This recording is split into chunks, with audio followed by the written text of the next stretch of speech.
पंचकोसी परिक्रमा मेला के अवसर पर बक्सर जिले की चर्चित सोशल एक्टिविस्ट वर्षा पांडे ने बाजार समिति स्थित अपने आवास पर लिट्टी चोखा के मैत्री भोज का आयोजन किया था, जिसमें बड़ी संख्या में बक्सर के सामाजिक एवं राजनीतिक क्षेत्र के गणमान्य लोगों ने बढ़ चढ़कर हिस्सा लिया और भगवान श्री राम के प्रसाद स्वरूप लिट्टी चोखा को ग्रहण किया।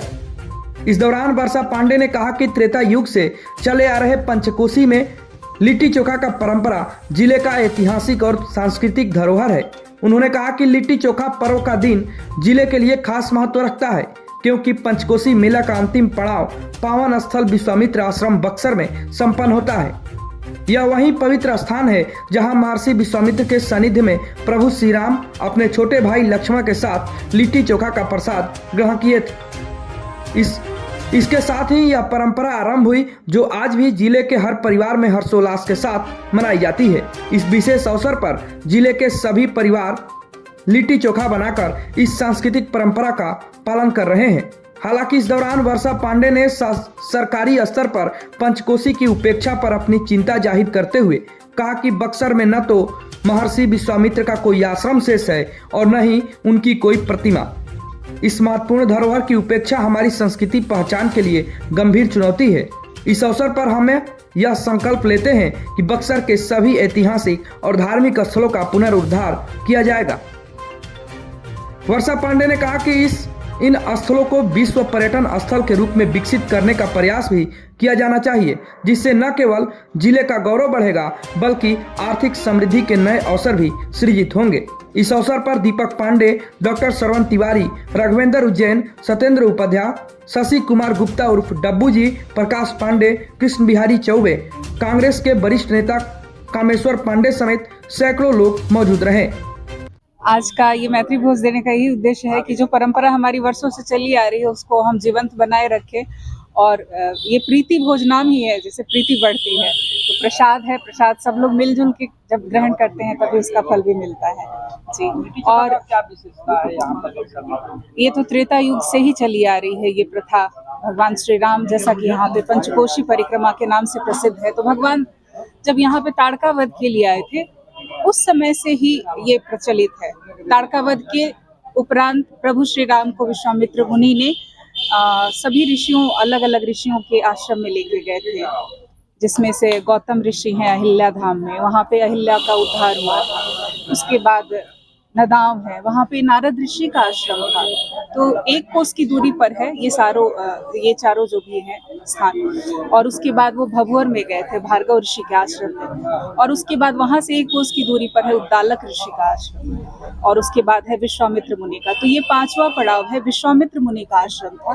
तो प्रभु श्री राम आज के दिन विश्वामित्र मुनि के आश्रम में ये प्रसाद ग्रहण किए थे। तो तब से ये त्रेता युग से ही ये परंपरा चली आ रही है, और हम सब बड़े सौभाग्यशाली हैं कि हम बक्सर में रह रहे हैं। बक्सर एक तीर्थ स्थान है, यहाँ की धार्मिक, आध्यात्मिक और ऐतिहासिक संपदा बहुत ही अतुलनीय है, वैभवशाली है।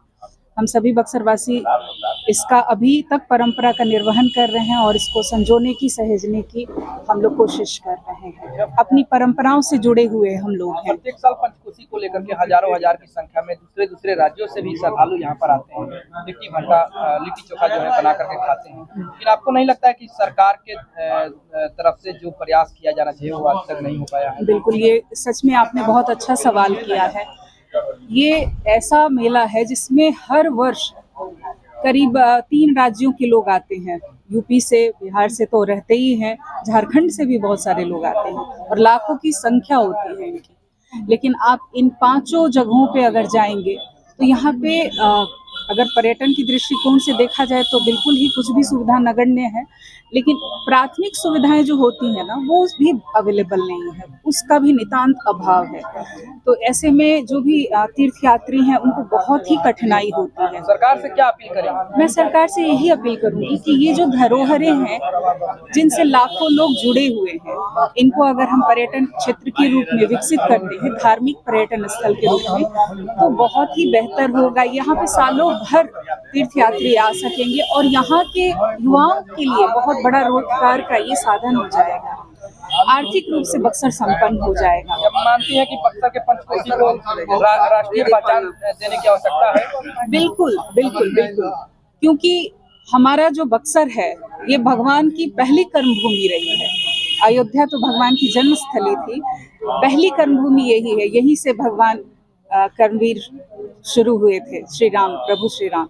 तो ये स्थल तो बहुत ही पौराणिक है और ये करीब ऐसा कहा जाता है कि 88,000 संतों का ये साधना स्थली था।